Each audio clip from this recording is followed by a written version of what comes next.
Lionel মেসির দুর্দান্ত performance MLS এর ম্যাচে পূর্ণ পয়েন্ট নিয়ে মাঠ ছেড়েছে ইন্টার মায়ামি। স্পোর্টিং কানসাস সিটির পরে এবার নাশভিলের বিপক্ষে জয়ে বড় ভূমিকা রাখেন বিশ্বজয়ী অধিনায়ক।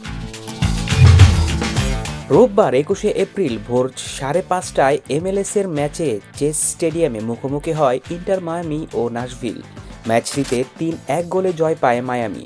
দলের হয়ে জোড়া গোল করেন মেসির পাস থেকে বাকি গোলটি করেন সার্জিও বুস্কেটস। নাশভিলের হয়ে একমাত্র গোলটি হয় আত্মঘাতী। অবশ্য ম্যাচের শুরুতে বড় ধাক্কা খেতে হয়েছে মায়ামি। ম্যাচের 2 মিনিটের সময় দলটির মিড ডিফেন্ডার ফ্রাঞ্চো নেগ্রির আত্মঘাতী গোলে এগিয়ে যায় নাশভিল। তবে ম্যাচে ফিরতে বেশিক্ষণ সময় নেয়নি মায়ামি।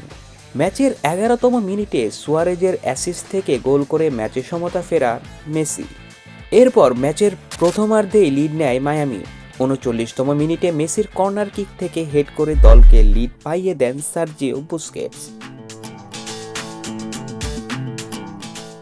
2-1 গোলে এগিয়ে থেকে বিরতিতে যায় মায়ামি। বিরতি থেকে ফিরে 81তম মিনিটে পেনাল্টি থেকে গোল করে নিজের জোড়া গোল পূর্ণ করেন LM10।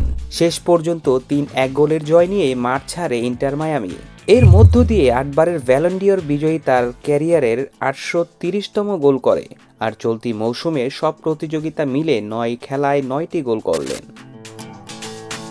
MLS-এ 7টি ও কনকাকাফ চ্যাম্পিয়নশিপে 2টি গোল করেছেন। পাশাপাশি সতীর্থদের নিয়ে করেছেন 5টি গোল। এই জয়ের ফলে 10 ম্যাচে 18 পয়েন্ট নিয়ে টেবিলের শীর্ষে অবস্থান করছে মায়ামি।